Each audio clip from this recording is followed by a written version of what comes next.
In the month of February and early March, female bass like to move up and lay their eggs during the full moon cycles.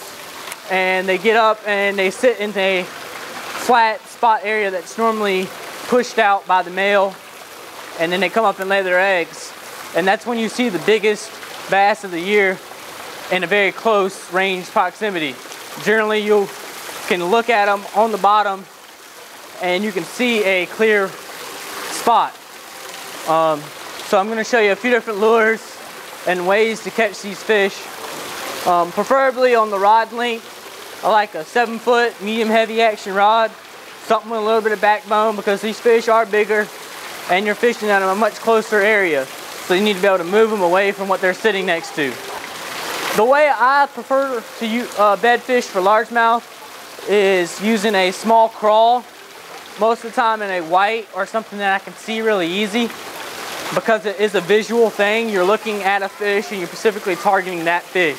Pumpkin chartreuse tail works good too. And that is a brown color with a green tail. I also like to use tubes. Different baits present a little bit different action. I still stick with the same color pattern? No. I use a 3/8 or a 1/4 ounce weight depending on how deep the fish is. I want something pretty heavy because I want to stay near the bottom where they are. The bass don't move around as much when they're bedding and they're sitting real close to the bottom.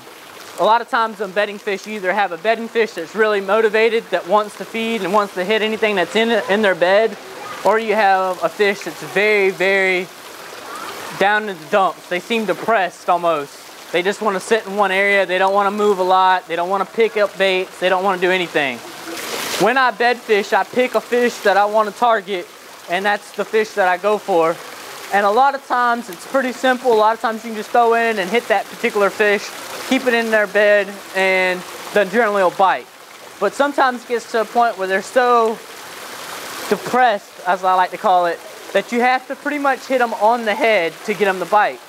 And what you would do is you pick a fish and you would take the bait. And it's a little hard to see because this tank's a little deep, but they're pretty much going to hit it on call. But you take it, and if you see a fish, you're going to take it and put it on their head and in their face, and they're going to get it. Just keep it right in front of their face, every now and then trying to bring it across his back.